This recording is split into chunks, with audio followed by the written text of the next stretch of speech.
janvier. Y a-t-il des observations relatives? Il est alors adopté. Le compte rendu des décisions, avez-vous une observation relative au compte rendu des décisions? Pas d'observation. Il est donc adopté et je vous en remercie. On va passer à l'ordre du jour. La première délibération, la 001.1, c'est la modification de la rémunération du personnel intervenant durant le temps périscolaire et dans les accueils de loisirs sans hébergement. En effet, il a été constaté que les vacataires enseignants directeurs d'ALSH percevaient une rémunération inférieure aux vacataires enseignants du soir, non positionnés en direction. Nous allons donc revaloriser à compter du 1er mars les vacations des professeurs des écoles en direction. Monsieur Guédéla. Oui, merci Madame le maire. Nous voterons cette délibération car elle va dans le sens de la justice et d'une politique plus sociale. Nous le ferons d'autant plus volontiers que c'est une demande que nous avions faite en 2020. Nous sommes ravis que plusieurs des propositions de notre programme soient retenues. Tout ce qui aide au pouvoir d'achat des salariés et de ceux qui vivent du fruit de leur travail, nous sommes pour. Cela contribue à la dynamisation de l'économie. Les directeurs demandaient depuis longtemps cette revalorisation. Nous nous félicitons donc de cette mesure. Nous restons circonspects sur votre engagement en faveur de l'éducation privée et la vérité des chiffres doit être la règle là-dessus. Mais comme nous nous battons pour le bien-être des Toulonnais, nous reconnaissons les efforts. Nous notons donc une légère inflexion de la politique de la majorité et voulant en profiter dans l'intérêt des Toulonnais, nous vous demandons pour cette délibération d'examiner la possibilité d'aller au-delà du SMIC, d'une part, et d'autre part, de défiscaliser ces heures, comme cela se fait dans certaines villes. Est-ce que vous pouvez vous prononcer sur le principe de cet examen? Nous voulons aussi rappeler que les emplois des animateurs doivent s'envisager dans le cadre d'un PEDT cohérent et ambitieux pour les enfants toulonnais. Cela nécessite donc d'embaucher des personnels formés et qualifiés sur des emplois non précaires. Quand je dis non précaires, je parle notamment des horaires à 1h30 le matin, 2h le midi et 2h le soir. C'est difficile pour eux d'avoir une véritable activité, alors que ce métier, parce que c'est un métier aussi, nécessite des heures de préparation pour proposer des projets d'activité. Je pense qu'il faudrait étudier cette question-là. Je vous remercie. Monsieur Guédéla, je prends l'engagement d'étudier, en effet, à la fois sur les vacataires et à la fois sur les périscolaires et les accueils sans hébergement. Je vous rappelle quand même tous les efforts qu'on a faits, voilà, tant sur l'augmentation des classements dentés, l'augmentation du parcours culturel et sportif et la dotation des élèves à compter du 1er septembre. Merci de l'avoir noté dans votre programme. Qui est pour? Qui est contre? Qui s'abstient? La délibération est donc adoptée. La 102, c'est une demande de remise gracieuse. En effet, cet agent a été placé en arrêt de travail, donc il avait bénéficié de son plein traitement, ça a été revu en CLD. Donc, en effet, il ne conteste pas qu'il doit à la collectivité le montant de 2721,56 des 505 jours de sol. Il indique toutefois au vu de ces rémunérations difficiles avec 920 € par mois. Donc nous allons délibérer pour lui proposer une remise gracieuse partielle de 50%. Il est pour, contre, il s'abstient. La délibération est donc adoptée. Monsieur Cavana. Merci Madame le maire. La première délibération pour régulariser le montant d'une immobilisation qui n'avait pas fait l'objet de la conversion de 30 € en 2002. Qui est pour, qui est contre, qui s'abstient. La délibération est adoptée. Alors, avant la présentation du dossier, sort Madame Lévy, Madame Audibert, Madame Turbat, Monsieur Moreno, Monsieur Charton, Madame Dire, Madame Bizarre, Madame Moussaoui, Monsieur Pardicon, Monsieur Tinguy, Monsieur Trouillard, Monsieur Reynaud, Madame Jouve, Madame Rigole et Monsieur Mal.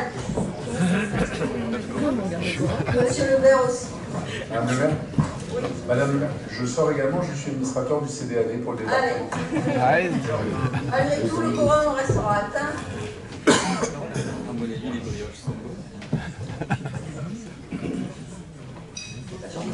quorum est recalculé sur le nombre.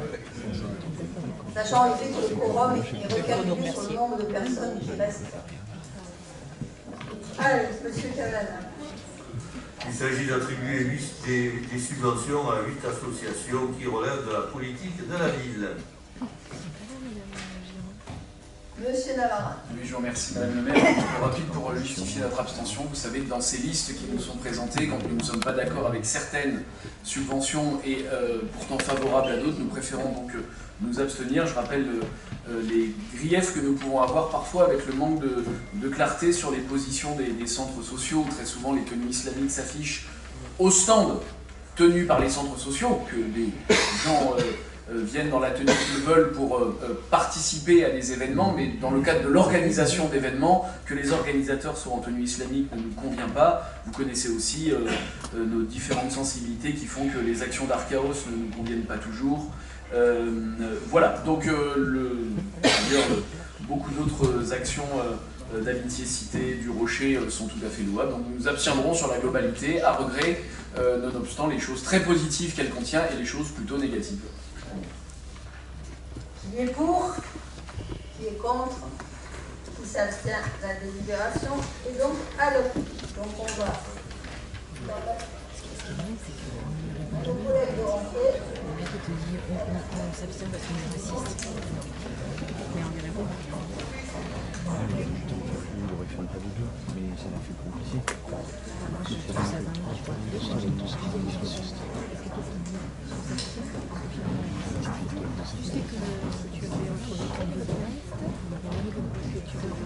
C'est un point de vue.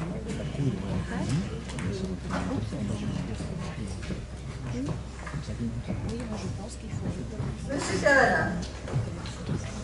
Nous demandons un soutien financier au Fonds Barnier pour des travaux de prévention et de sécurisation sur le Mont Fabre. Monsieur Navarra. Oui, je vous remercie. Sur ce sujet, vous le savez, nous soutenons toutes les initiatives qui sont faites pour la sécurisation de ces falaises.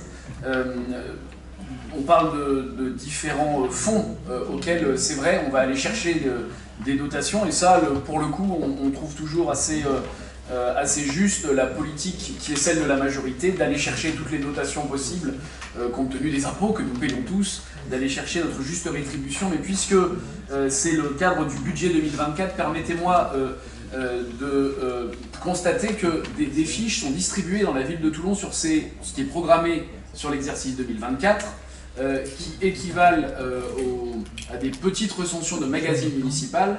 Or, je vous rappelle que la règle, la loi qui s'impose à nous est de demander aux groupes d'opposition, puisque c'est aussi d'ailleurs dans notre règlement intérieur, a fortiori c'est le cadre de la règle de la loi, mais aussi dans notre règlement intérieur. Or, ce petit fascicule hiver 2024, remplaçant un épais magazine, n'a pas été soumis aux élus de l'opposition pour l'expression politique légitime et légale qui est la leur. Je ne veux pas particulièrement entamer de procédure devant le tribunal administratif, on n'en est pas là, simplement un acte de vigilance. Je vous demande, je vous suggère assez lourdement que cela ne se reproduise plus et que, si je comprends parfaitement qu'il n'y ait plus le magazine avec de nombreuses pages, et si donc notre expression doit se réduire un petit peu, parce qu'on ne peut pas avoir une page entière, quand vous n'en auriez plus que 3, ce ne serait pas équitable, mais d'adapter ce feuillet que vous éditez et que vous distribuez, de l'adapter en proposant l'expression aussi des groupes d'opposition. Je vous remercie. Alors, nous reconnaissons que vos remarques sont fondées, comme je l'ai écrit au groupe de M. Philippe Leroy, Mme Monel et M. Delvida. Soyez certains qu'on ne veut pas s'affranchir de la réglementation en vigueur. Vous avez en effet noté que c'était 4 pages, ça ne correspondait pas aux 52 pages du magazine municipal. Et bien entendu, cette réduction de format était dictée par la nécessité de faire des économies. Je vous rappelle en effet qu'on a quand même une tribune internet qui est à votre disposition. Voilà. Et vos arguments sont entendus et seront pris en compte dans les publications à venir. Par contre, si on réserve, la taille ne devra pas excéder, bien sûr, proportionnellement aux 52 pages. Donc, ça sera un tiers de page en Arial 12. Qui est pour? contre. La délibération est adoptée. Allez, on demande encore du soutien. On demande encore un soutien financier auprès de l'Agence de l'eau pour les travaux de désimperméabilisation et de végétalisation de l'école élémentaire Nantes. Qui est pour? Oui. Pardon. Madame. Merci Madame la maire. Je profite de cette délibération que nous allons évidemment voter et nous saluons d'ailleurs vraiment l'implication que vous déployez pour école par école enclencher ces travaux de désimperméabilisation et de revégétalisation aussi de nos cours.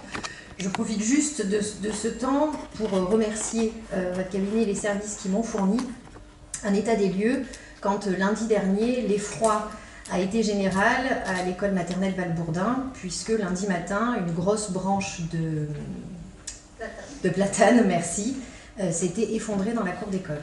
Évidemment, ça faisait suite à un Mistral qui avait eu lieu dimanche, et tous les parents étaient médusés, le personnel aussi.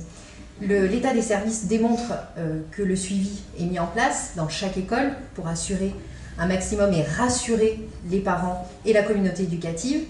Il est vrai aussi, et c'est noté, et c'est ainsi que l'on ne peut pas toujours anticiper la casse d'une branche, on ne peut pas toujours anticiper un arbre touché par X maladie.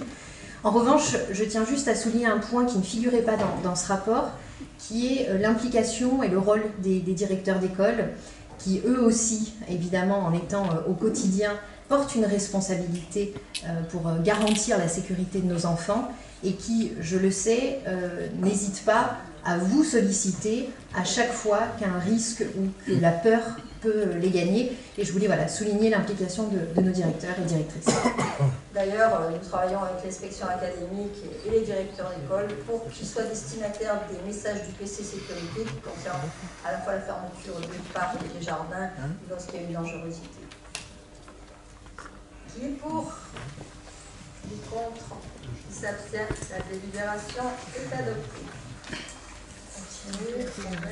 Continuons dans les demandes de soutien financier, cette fois-ci au titre du Fonds interministériel de prévention de la délinquance pour l'achat de gilets pare-balles et de caméras.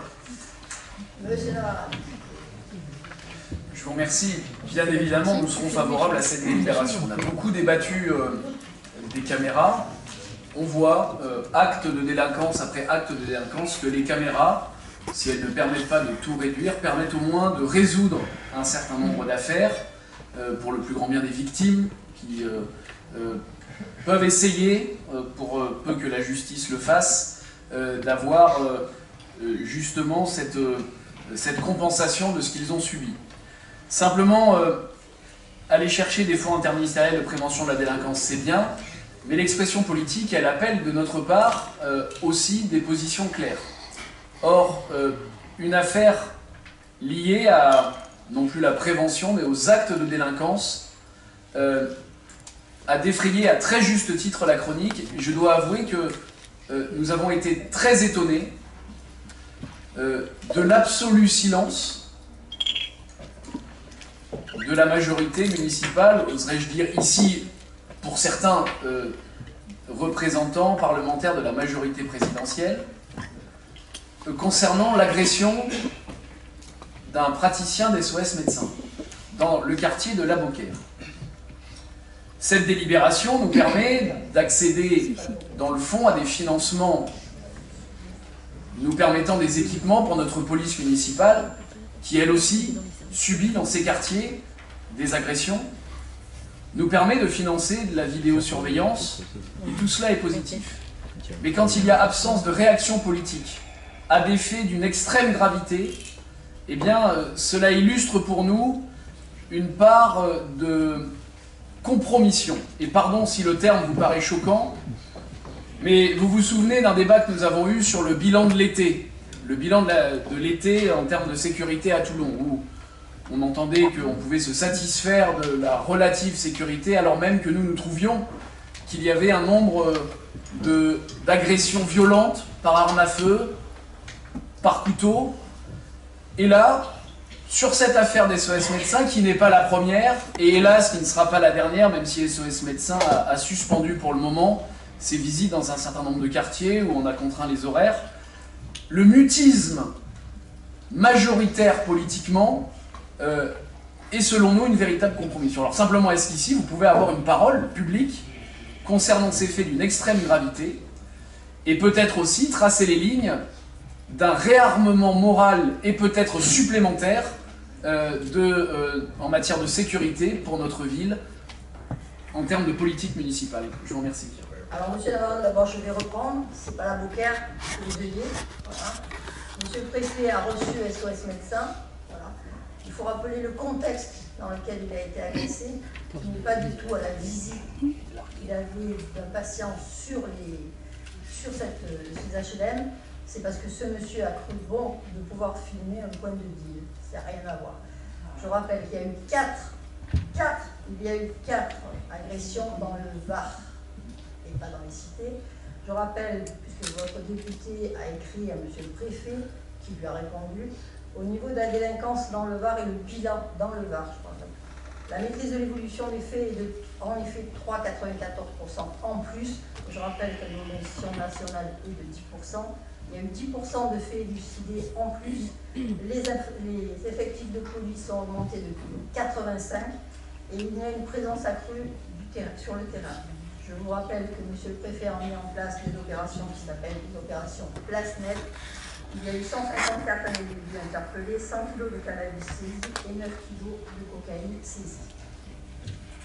Est-ce que vous savez, par exemple, sur les 54, combien ont été depuis arrêtés à nouveau? Alors, par exemple, c'est une excellente statistique. Sur les 154 arrêtés dans l'opération Blasnet, est-ce que vous connaissez la statistique du nombre qui ont déjà été arrêtés à nouveau? Je renvoie sur les services de monsieur le préfet, et notamment celui de la nationale.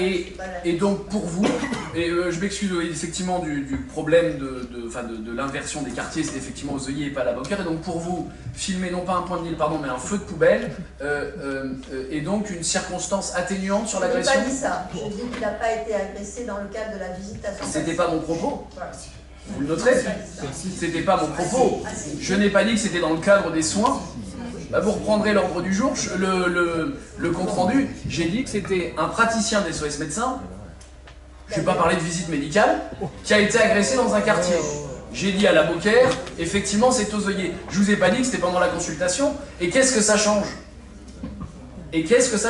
Mais si c'est une circonstance atténuante pour les agresseurs, parce qu'il aurait pu les filmer sur le point de deal, je crois en fait il a filmé le feu de poubelle, photographié, mais j'entends votre propos et je donc pense, comme je le disais, comme je le craignais, qu'il y a une part de compromission politique, je le regrette. Madame Brunel.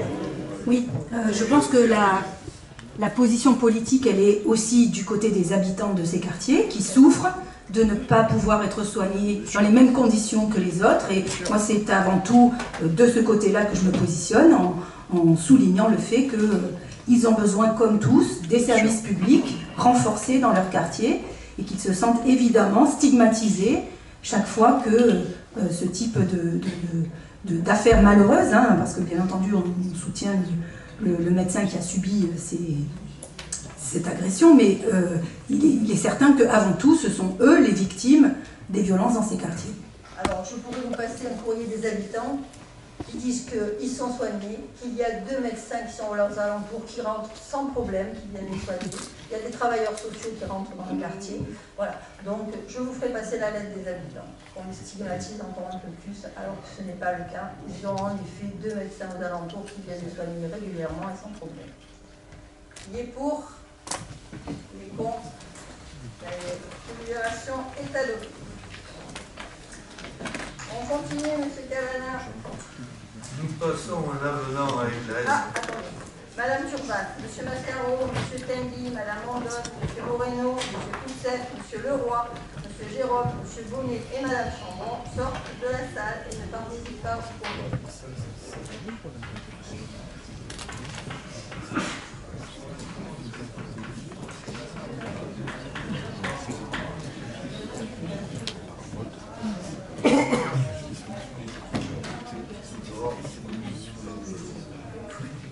Oui, nous passons un avenant avec la SPL dans le cadre d'une convention de mandat pour la réalisation de travaux. Lors du premier appel d'offres, le lot aux œuvres a été déclaré sans fuite.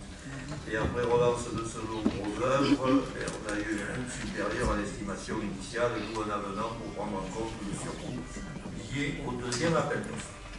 Qui est pour? Qui est contre? s'abstient? La délibération est adoptée et nos collègues peuvent rentrer.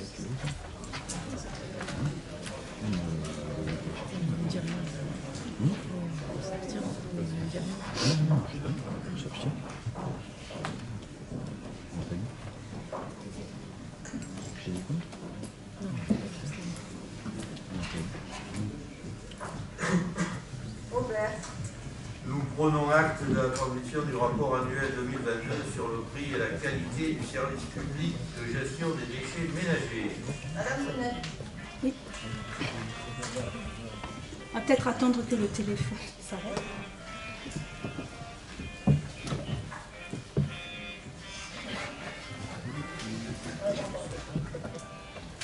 Voilà. Merci. Il nous est donc demandé de prendre acte de la transmission de ce rapport, ce que nous faisons avec plusieurs remarques. D'abord, le rapport rend compte de l'activité 2022 et présente dans son introduction une série de bonnes intentions avec lesquelles nous ne pouvons qu'être d'accord, mais qui nous invitent à nous demander quelles sont les mesures concrètes qui permettent d'espérer atteindre ces objectifs et quelle politique publique de gestion des déchets est mise en œuvre à l'échelle municipale et métropolitaine. Par exemple, l'objectif est annoncé de réduire les quantités de déchets par habitant de 632 kg en 2019 à 570 à 2027. Nous nous demandons quelles mesures sont mises en place pour cela. Autre exemple, l'objectif d'être exemplaire dans l'administration publique. Quelle politique précise permettrait de l'être? Au-delà des objectifs, il y a déjà des obligations. Ici même, il y a un an, j'intervenais sur le rapport précédent demandant comment la majorité municipale et métropolitaine anticipait la directive déchets UE 2018-851 qui oblige la collecte des biodéchets au 1er janvier 2024 pour tous les habitants et de manière adaptée à son logement. C'est d'ailleurs rappelé à la page 13 du rapport. J'avais eu une réponse assez évasive et j'avais demandé à être mise au courant de la mise en place des mesures. Rien n'est venu et à ce jour, il n'y a pas de collecte de biodéchets généralisée dans la ville de Toulon. Pourtant, nous n'étions pas les seuls à alerter sur ce sujet puisque le rapporteur qui a accordé au territoire l'étoile territoire engagé en 2022 avait déjà indiqué parmi les points faibles, je ne sais pas, il y a de l'animation aujourd'hui, avait déjà indiqué parmi les points faibles, je continue, la question de la collecte et de la valorisation de ces biodéchets. Il nous semble qu'il y a là un manque d'anticipation qui est quand même flagrant. Nous relevons également une faiblesse dans la gestion de nos déchets triés, toujours pour une question d'anticipation. Pour une ville qui s'affiche éco-responsable, Madame le maire, nous n'avons aucune organisation locale de tri de nos poubelles recyclées. Les Toulonnais le savent-ils, les contenus de nos poubelles grises sont éco-responsablement transportés en camion jusqu'à Nîmes, puis les déchets sont triés et les déchets non triés reviennent, toujours en camion, à Toulon. Pouvez-vous nous indiquer quand est prévue enfin l'ouverture d'un centre de tri qui réglerait ce problème?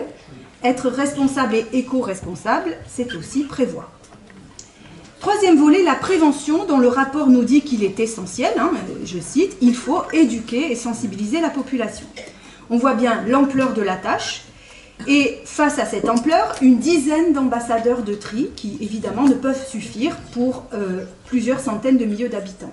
Quels moyens la collectivité peut-elle se donner et comment peut-elle s'appuyer davantage sur le réseau associatif qui est essentiel et qui est très actif sur ces questions, mais aussi sur les CIL et les différentes structures citoyennes. Pour travailler sur la prévention, c'est-à-dire commencer par ne pas produire des déchets pour ne pas avoir à les traiter, des solutions très efficaces existent. La tarification incitative permet jusqu'à 40% de diminution du poids de nos poubelles. Il faudrait que cette mesure soit mise en place sous forme de test avec suivi d'évaluation pour un élargissement au territoire métropolitain tout entier. De même, des expérimentations zéro déchet famille, telles qu'elles se mènent dans d'autres municipalités et notamment en partenariat avec les CCAS, sont-elles envisagées? Elles servent de laboratoire, de vitrine et de modèle de généralisation et peuvent être menées, là encore, en lien avec les associations, par exemple avec l'association Zéro Déchet. Enfin, le rapport évoque le schéma de collecte, soulignant que celui-ci fonctionne à la demande des mairies, selon les quartiers et de manière souple. Or, le coût transport dans la gestion des déchets est très important. Le chiffre, page 35, nous l'indique. Pour les ordures ménagères, c'est 547 808 €. Nous avions suggéré l'année dernière une réduction des tournées dans les quartiers résidentiels, puisque le triplement des bacs ne justifie plus une collecte des ordures ménagères résiduelles aussi fréquente. Et que, d'ailleurs, la part de ces ordures a baissé entre 2020 et 2022. Monsieur Falco nous avait répondu à l'époque qu'il retenait cette proposition. Qu'en est-il? Aujourd'hui, concrètement, dans les tournées, rien n'a changé. Les objectifs déclarés sont tout à fait intéressants, mais ils ne contraignent à rien. Alors que ce type de réduction, à la fois répondrait à l'enjeu écologique, mais également à l'attention aux dépenses publiques dont nous nous préoccupons aussi. La collectivité n'étant évidemment pas là pour faire des chèques en blanc, ni à Pizzorno, ni à Zéphyr. Et à ce propos, puisque nous évoquons la bonne gestion des fonds publics sur la question des déchets, nous voudrions reposer la question au sujet du contrat avec Zéphyr qui aligne le coût de l'énergie produite par les déchets sur le prix du gaz et qui a causé, nous le savons tous, l'augmentation exponentielle des charges pour les locataires de la Beaucaire. Aujourd'hui, ce sont les collectivités, les fonds publics, c'est-à-dire nous, qui avons compensé les surprofits de Zéphyr. Nous vous posons clairement la question, la renégociation de ce contrat est-elle bien prévue et où en est-elle? Sur tous ces aspects, nous espérons des réponses précises. Merci. Madame Modèle, beaucoup de questions, on va essayer de vous répondre. Monsieur Pelletier, c'est à vous. Oui, Madame le maire, merci beaucoup. Alors, écoutez, ma réponse va être très rapide. C'est précisé, la délibération, c'est une compétence qui est désormais gérée par la métropole depuis un certain nombre d'années. Alors, ce que je vous propose, et ce que je propose à Madame Brunel, si vous en êtes d'accord, c'est qu'elle puisse me mettre évidemment par écrit l'ensemble de ce qu'elle vient de dire, qu'on puisse solliciter le président de la métropole. Moi, je m'engage à voir, pour qu'elle puisse avoir le nombre de réponses maximales à l'ensemble de ces interrogations. Je ne suis pas convaincu qu'elle ait des réponses positives à chaque fois, mais au moins, elle aura les explications du service qui sont quasiment impossibles à donner aujourd'hui, parce que sincèrement, je n'ai pas avec moi les éléments très techniques ce qu'elle propose, mais je pense que le mieux, c'est qu'on puisse tous se rencontrer sur la métropole pour lui apporter l'ensemble des réponses ou des éléments ou des informations sur les sujets qu'elle met en avant. Et puis après, peut-être qu'on pourra faire un compte rendu de ces échanges qui auront été faits avec la métropole. Ça, c'est pour la première. Pour ce qui est des filles, on va demander à M. Mahali où ça en est. Oui, concernant ce fameux contrat de chaleur urbain, en fait, Madame Brunel, il va falloir à un moment comprendre que ce contrat est entre Zéphyr et le Cytomate. Il n'est pas entre Zéphyr, le Cytomate et une troisième partie. Donc c'est entre eux. J'ai demandé à avoir un œil sur ce contrat. Vous imaginez bien que nous avons fait appel à des professionnels en la matière pour voir si ce contrat était équilibré ou pas, ou en tout cas s'il était plus juste. C'est ce qui est en train d'être fait, et je peux même vous dire que les services de l'État sont à nos côtés également pour l'analyse de ce contrat. Mais voilà, ce qui est important quand même de rappeler, c'est que c'est un contrat qui a été conclu entre Zéphyr et le Cytomate. Il y a 15 ans, c'était ça, aujourd'hui, c'est encore ça. Et donc on a un œil là-dessus, mais on n'aura pas d'œil coercitif, mais on aura un œil attentif. Madame Brunel. Merci. Alors, dans mes questions, il y a quand même des questions qui relevaient de l'autorité municipale. Par exemple, la mise en place d'ateliers zéro déchet famille avec les CCAS, c'est de l'initiative municipale. Par exemple, la question de la collecte qui est différenciée selon les mairies, c'est également des questions municipales. Donc, sur ces questions-là, je pense qu'on peut peut-être évoquer des choses ici. Pour M. Mahali, il va falloir comprendre, Monsieur Mahali, c'est ce que j'essaie de faire, et c'est ce que vous essayez de faire aussi, a priori, puisque vous demandez à avoir un œil sur la discussion. Je demande également à avoir un œil sur la discussion et à avoir un retour. Vous me dites que vous avez un œil, donc peut-être vous allez pouvoir me répondre. Où en est-on sur la négociation ou la renégociation de ce contrat? J'ai bien compris que ce n'était pas coercitif, je vous rassure, je comprends. On vous tiendra au courant, Madame Brunel. Par contre, pour ce qui est des déchets, peut-être, Patrice, tu peux parler de ce qu'on a mis en place avec les écoles. Oui, merci Madame le maire. Simplement pour signaler en effet que la ville de Toulon a mis en place depuis la rentrée un marché de collecte des biodéchets dans les cantines, dans les restaurants scolaires de la ville de Toulon. Donc c'est une première étape qui est engagée. Et avec cette collecte, il y a bien évidemment une sensibilisation qui est faite auprès des jeunes publics, des enfants qui sont concernés dans ces écoles. pour simplement les informer et essayer de réduire les biodéchets de nos restaurants scolaires. Vous savez que les meilleurs ambassadeurs, c'est les enfants pour les parents. Par contre, je voudrais signaler, Madame Brunel, que M. Leroy était à la métropole et qu'il n'avait pas posé de questions sur le rapport annuel. Il n'y a pas eu le rapport. Ah oui, il est passé. Il a été voté. Il a été voté. Conseil métropolitain du 22 décembre 2022. Mais on était... Très bien, bon, alors on va se rattraper, et donc on posera des questions à ce moment-là. Je vous remercie. Merci de votre complément. Hein. Ma question portait sur les familles, parce qu'on sait que c'est une expérimentation qui a très très bien fonctionné. Hein. Donc c'est pour cela. Et puis je veux bien avoir des réponses de la métropole, puisque là nous sommes hors la loi, d'après ce que... On veillera, Madame Brunel, à ce que vous ayez les réponses à la métropole. Monsieur Navarre. Je vous remercie, Madame le maire. 3 points sur cette délibération. Un peu de contexte. C'est vrai qu'on parlait de feux de poubelle, vous voyez, dans les quartiers sensibles et des photos qui en sont faites. C'est vrai que quand on parle de gestion des déchets, j'espère qu'il n'y a pas une volonté d'aller les gérer différemment dans ces quartiers-là par un certain nombre de ces petites racailles. Juste, deuxième point. Le cytomate, c'est nous.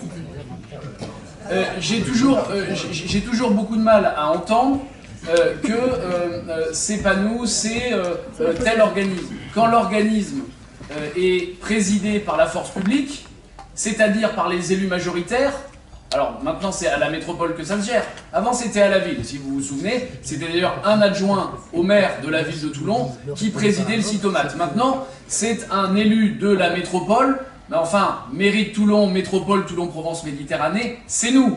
La direction du cytomate, c'est nous. L'orientation politique du cytomate, c'est nous. Le cytomate, c'est pas nous, monsieur Cavana. Qui est le président du cytomate? Le maire de Saint-Mandrier, il y a 44 communes. Métropole, Toulon, Provence, Méditerranée. Décidé par qui? Vous avez voté pour qui? Décidé par qui? Qui a décidé que le maire de la commune de Saint-Mandrier, comme précédemment l'adjoint au maire de la ville de Toulon, était président du cytomate? Qui a décidé ça? C'est nous. C'est donc la force politique.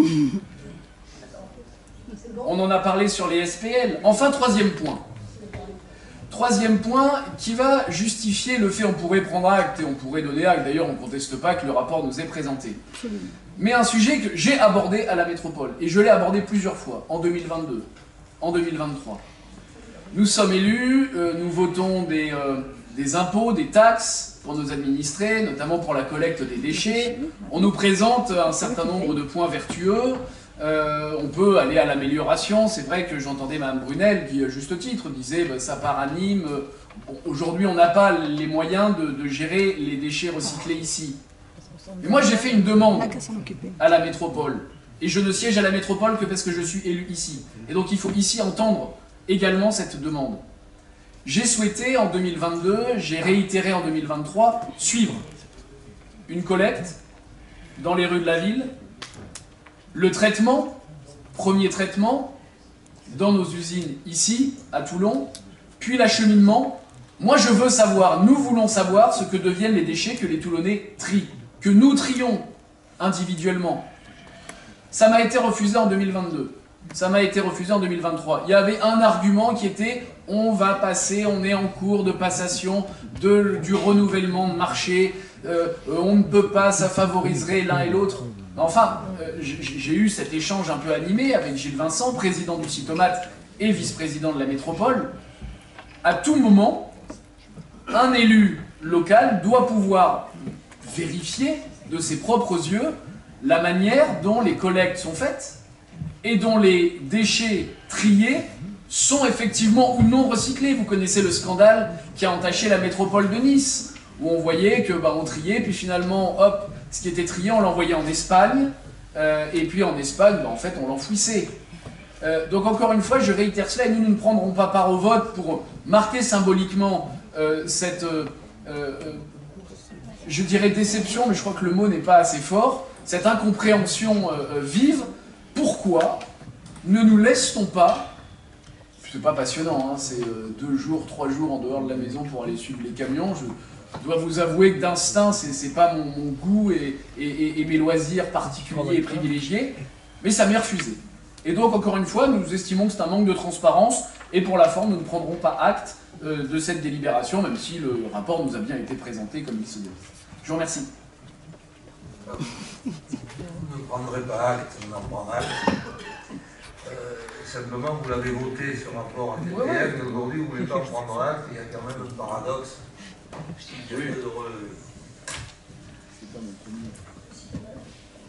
Oui, quant au Citomate, effectivement, c'est Gilles Vincent qui est membre de TPM et qui est président du Citomate, mais enfin, Gilles Vincent n'est pas un tyran qui détient tous les pouvoirs. Il y a 44 communes avec des besoins totalement différents les unes des autres, puisqu'il y a des communes urbaines et des communes rurales. Donc il est évident qu'il n'y a pas une maîtrise de TPM ou du maire de Saint-Mandrier sur le Citomate. Merci beaucoup. On a donc pris acte de ce rapport. Attendez, Madame le maire. Et on va passer... Madame Chautier, excusez-moi. Excusez-moi. Merci, Madame le maire. Non, moi, j'entends ce qui se dit là, et effectivement, nous avons eu un débat au sein de la métropole, mais il est bon aussi parfois de sortir de la posture politique pour reconnaître un certain nombre de choses. Et en l'occurrence, en matière de gestion des déchets, le département du Var n'est pas bon.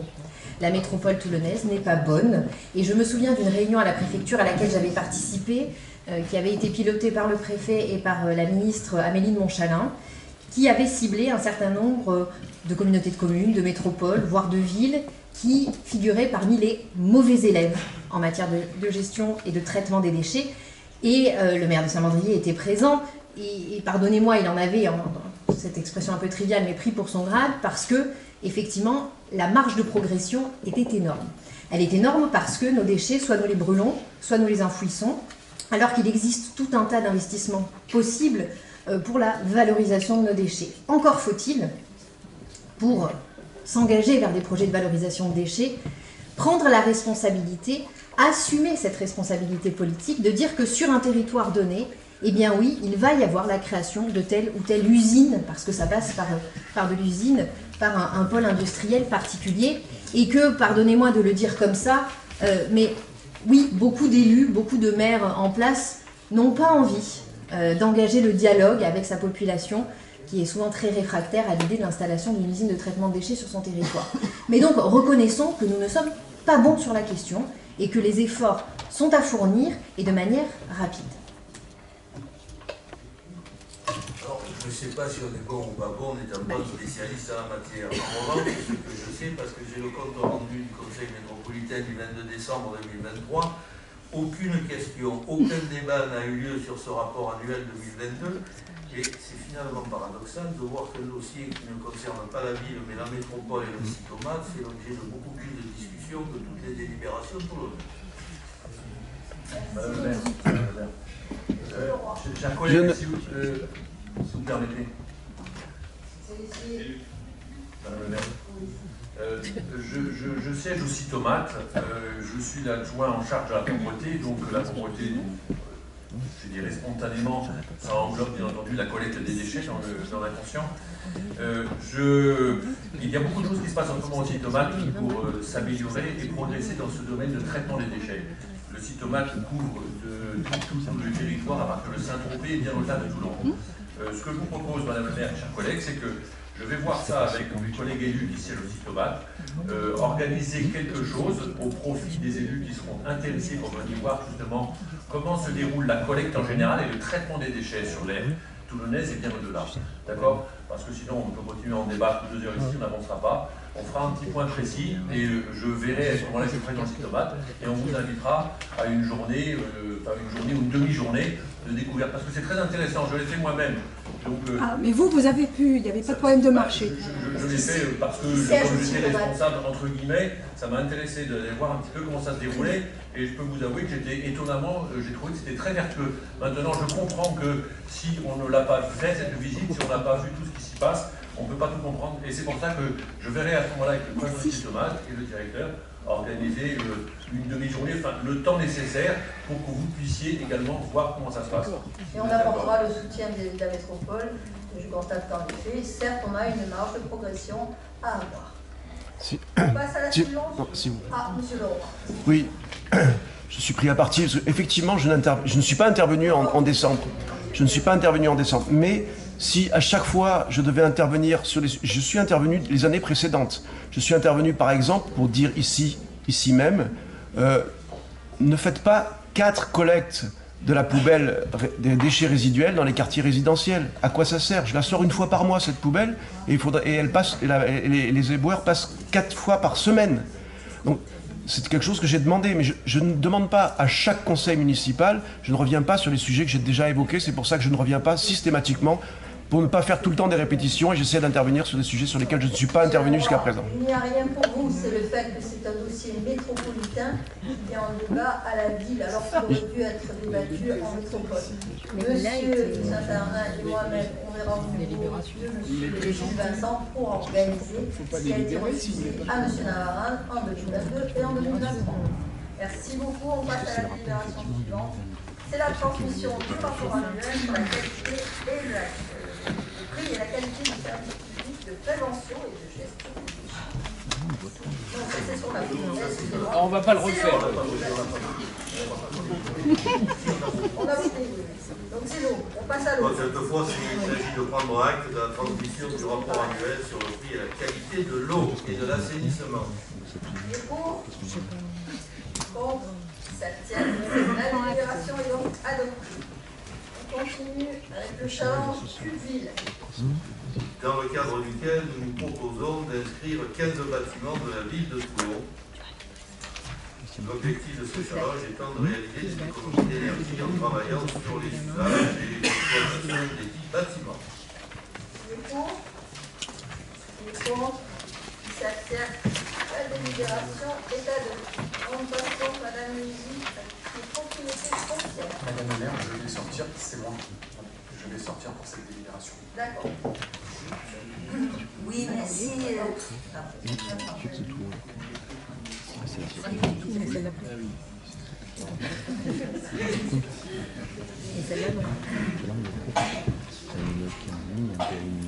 Bien, merci Madame le maire, mes chers collègues, c'est la signature de l'acte d'acquisition à intervenir entre la commune de Toulon et les copropriétaires de l'immeuble 4 rue de la Comédie. À l'euro symbolique, cet immeuble a fait l'objet d'un arrêté de péril grave et imminent et des travaux ont dû être entrepris par la commune. Les copropriétaires, dont certains sont dans l'impossibilité de payer les travaux de mise en sécurité de l'immeuble, ont proposé à la commune de l'acquérir sur l'ensemble des lots à l'euro symbolique en contrepartie de l'abandon de la répercussion des frais de travaux qui ont été effectués d'office et le montant des travaux à ce jour 336 000 €. Monsieur Navarane. Oui, nous soutiendrons bien évidemment cette délibération en saluant les efforts qui sont faits pour sauver cette petite part de patrimoine toulonnais avec notamment le portail de l'ancien théâtre. Donc voilà, vraiment tout à fait favorable, et ce règlement à l'amiable, entre guillemets, à l'euro symbolique est une bonne chose pour la préservation de ce patrimoine. Qui est pour? Qui est contre? Qui s'abstient? La délibération est adoptée. On continue, Geneviève. Oui, merci Madame le maire. C'est la signature de l'acte d'acquisition à intervenir entre la commune et Madame Curie pour un local commercial et une carte située 3 place Martin Liguré. C'est une parcelle cadastrée CX 151 au prix de 157 000 € par ordonnance de vente amiable. Juge commissaire a autorisé la vente des biens au profit de la commune de Toulon. Monsieur de Ballas. Madame le maire, mes chers collègues, à l'occasion de cette délibération, nous souhaiterions mettre le focus sur le fait suivant, c'est que la mairie de Toulon est un bon acheteur et un mauvais vendeur. Lors du dernier conseil municipal, il y a eu la vente de l'immeuble 32 rue Nicolas Logier. Si on fait les comptes, il était détenu par la mairie depuis 2007 via la SEMTAD. C'est une perte de 160 558 €. Pour la cave située 19 rue Richard Andrieux, acquis par la SEMTAD en 2007, c'est une perte de 5 632 €. J'étais déjà intervenu dans plusieurs conseils municipaux, notamment pour le fonds de commerce Murator, 100 cours Lafayette, qui est resté de 2013 à 2022. Ce fonds de commerce était détenu par la mairie. La perte est de 116 910 €. J'étais intervenu sur le droit au bail situé 12 rue Anatole France, où les pertes étaient de 268 000 €, qui étaient détenus par la mairie de mai 2012 à février 2022. Et fin 2023, le local Charles Poncy, qui était détenu par la mairie depuis 1991, a été vendu avec une perte de 47 554 €. Nous ne voterons donc contre cette délibération. Qui est pour? Qui est contre? Qui s'abstient? La délibération est adoptée. On continue, Geneviève? Oui, merci. C'est l'acceptation de l'offre d'achat de la société Le Girem du lot de volume numéro 2. En fait, il s'agit d'un Porsche, qui est une fraction de la résidence de la Visitation, au prix de 1 €. La commune est effectivement propriétaire de ce volume. Et la société Le Girem a proposé de l'acheter pour en faire un local pour les organismes des résidents. L'évaluation des domaines est d'1 €. Qui est pour? Qui est contre? Qui s'abstient? La délibération est donc adoptée. On va passer à la culture. Amiral.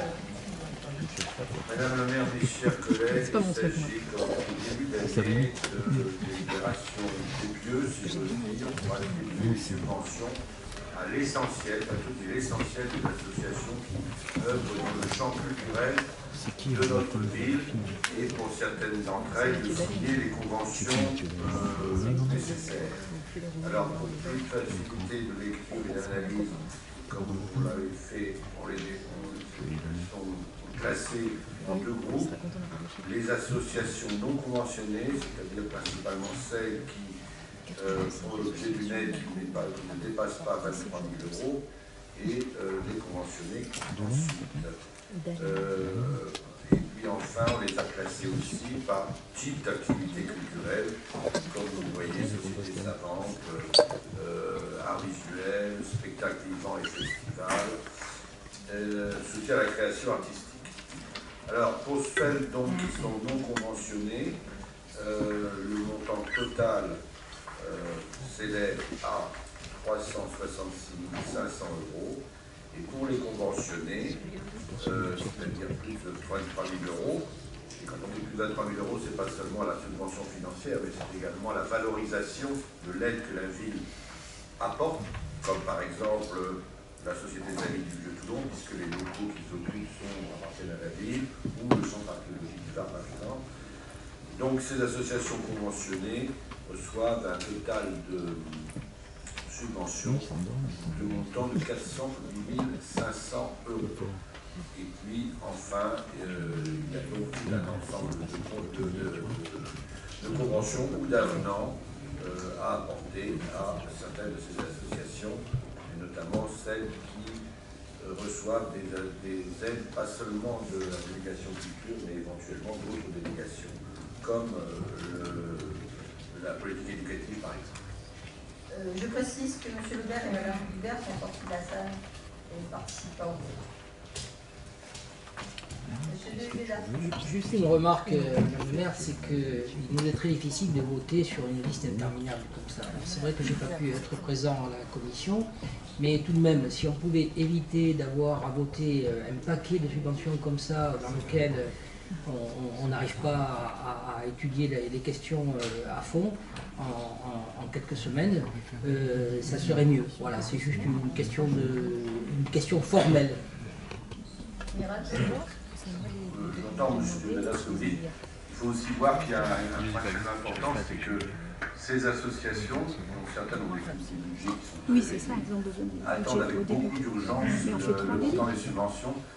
Le budget étant voté en décembre, on fait le maximum pour leur donner dès le début de l'année le plus tôt possible ces subventions. C'est pour ça que voilà, on essaie de le faire le plus tôt possible. Voilà. Qui est pour? Qui est contre? Qui s'abstient? La délibération est adoptée. Vos collègues peuvent rentrer. Alors, c'est de relations. Donc, Madame Lévy et Monsieur Koutsev sortent de la salle pour la prochaine délibération et ne participent pas au vote. Alors, ils ne participent pas, donc il n'est pas là, M. Koutsev. Donc, sa procuration n'est donc pas valable pour cette délibération. Magali. Oui, merci Madame le maire, chers collègues. Il s'agit d'attribuer des subventions à 6 associations relatives aux relations internationales pour un montant total de 8 700 €. Qui est pour? Qui est contre? Qui s'abstient? La délibération est adoptée et nos collègues peuvent rentrer.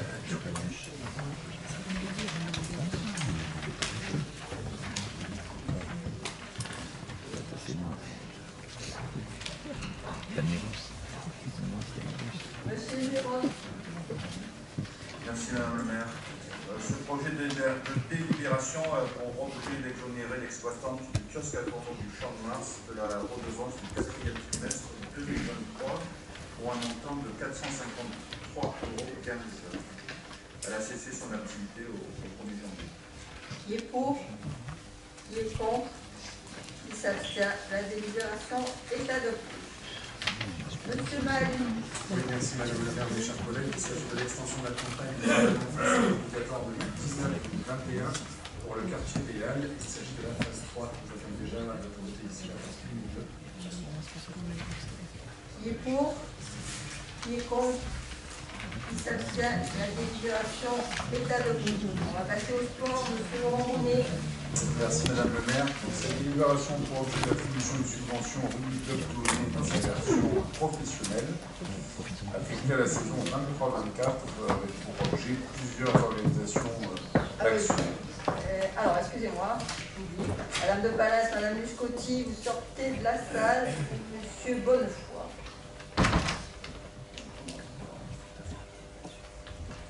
Donc l'organisation de plusieurs actions, je ne les avais pas détaillées encore, d'intérêt général auprès de différents publics, les écoles, les centres de loisirs, les quartiers politiques de la ville, ainsi que les centres aérés, centres de loisirs.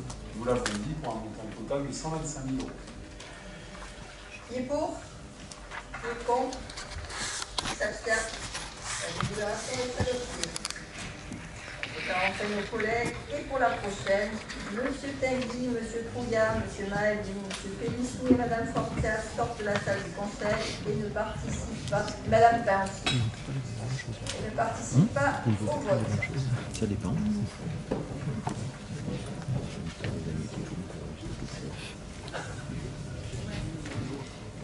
Il en reste encore à sortir, Madame le maire, il en reste. Il en reste. Merci. Alors, celle-ci a pour objet l'attribution de subventions à 12 associations sportives, toujours sur le budget 2024, pour la saison 23-24, ainsi que la signature d'une convention d'objectifs avec l'association 12 Men Events. Vous retrouverez pour un total de 122 300 €. Si vous me permettez, Madame le maire, deux subventions que je détaillerai rapidement. Le Théâtre Liberté, dans la version ici avec l'organisation d'ateliers artistiques, en lien avec le passage de la flamme olympique. C'est pour ça que vous le retrouverez ici, pour le passage de Zimmer, avec un événementiel particulier. Et donc, 12 Men Events, qui participe à l'organisation de la régate Provence Regatta des bateaux de cyclisme du pays. Ils seront là du 5 au 12 mai. Qui est pour? Qui est contre? Qui s'abstient? Oui, La c'est des trucs. délibération est adoptée. Nos collègues peuvent rentrer.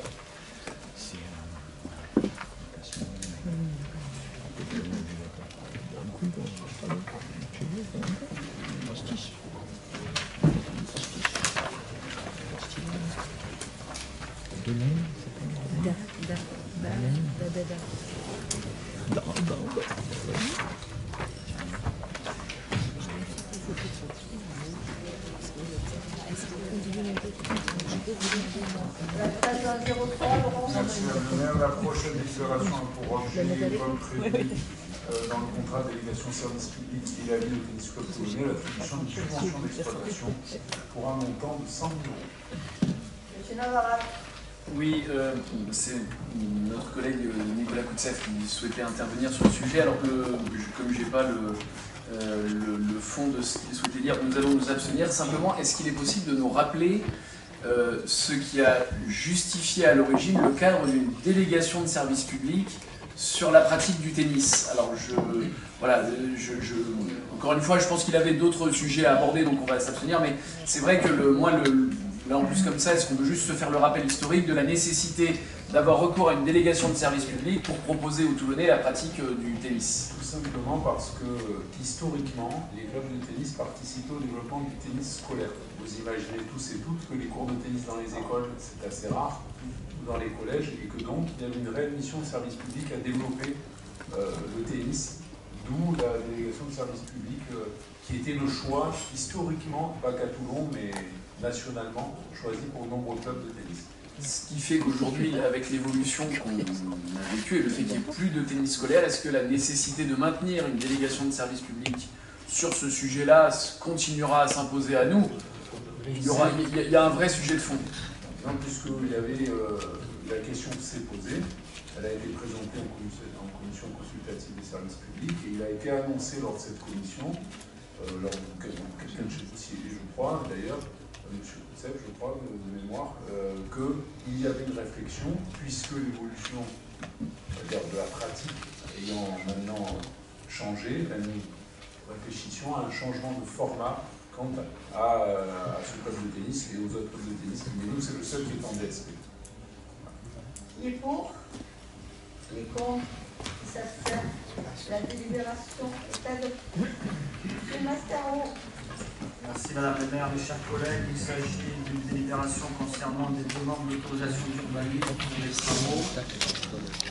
Dans l'école élémentaire du Pont-du-Las, nous allons remplacer les menuiseries extérieures. Et au stade Merchélier, nous devons réaliser la menée des fluides en vue de l'installation d'un conteneur cuvette fourni par l'État. Qui est pour? Qui est contre? La délibération est adoptée. Le conseil n'est pas fini puisqu'il y a 2 questions orales. Monsieur Navaran, c'est à vous.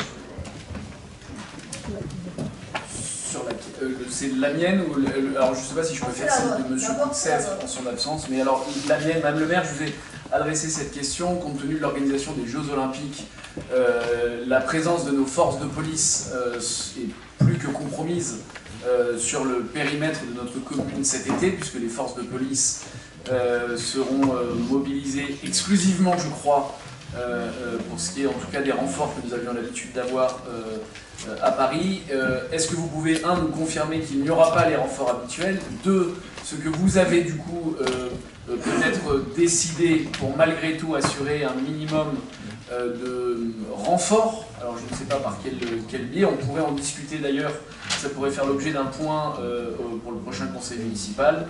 Et le troisième élément sur ces absences, est-ce que vous avez été sollicité par des organisateurs de spectacles, de concerts ou de foires, puisque je rappelle que le gouvernement a sollicité l'organisation d'événements pendant les Jeux Olympiques, a sollicité les organisateurs d'annuler ces événements, et donc est-ce qu'il y a là-dessus un sujet avec des organisateurs d'événements qui se retrouveraient contraints d'annuler compte tenu des choix du gouvernement? Alors ça fait beaucoup de questions et c'était pas dans votre... Il y en a quelques-unes qui n'étaient pas dans la question orale que vous nous avez posée. Moyennant quoi, je vais vous répondre. Votre question concernant les effectifs de la police nationale présents sur les plages toulonnaises pendant la période des Jeux Olympiques relève de la compétence de l'État et au moment présent, je ne peux pas répondre malgré le fait que j'ai interpellé M. le Préfet. Pour autant, la surveillance des plages est assurée également par la police municipale et c'est à ce titre que je peux vous apporter les précisions suivantes. Pendant la période du 26 juillet au 11 août, la surveillance des plages de Morillon sera articulée de la manière suivante. Du lundi au vendredi et de 11h à 13h, 2 policiers seront présents et de 13h à 19h, 4 policiers municipaux ainsi que 4 agents de surveillance de la voie publique seront également déployés. Du samedi au dimanche de 11h à 19h, 6 policiers municipaux, soit 2 agents de plus qu'en saison normale, sécuriseront le site, épaulés par 4 agents de surveillance de la voie publique de 13h à 19h. J'ajoute que 2 équipes de la police municipale, soit 6 agents, seront engagés chaque soir pour patrouiller sur le secteur de 19h à 2h30 du matin. Et je vais vous inviter, puisque vous avez le pouvoir de M.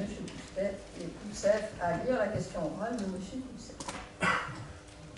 Que je n'ai pas, donc je vais tâcher de me rappeler ce qu'il souhaitait aborder. Vous voulez que je la lise ? Je crois que c'était lié au hameau des Paumés, à la desserte de bus, sur lequel il y avait un sujet d'un engagement de réflexion, et je crois que cet engagement pour l'instant n'aurait pas abouti. Je vous laisse peut-être porter la voix bien mieux que moi de M. Koulsev, ça lui fera plaisir. Alors, Madame le maire, ma question porte sur l'accessibilité promise au hameau des Pommiers via l'acquisition de nouveaux minibus.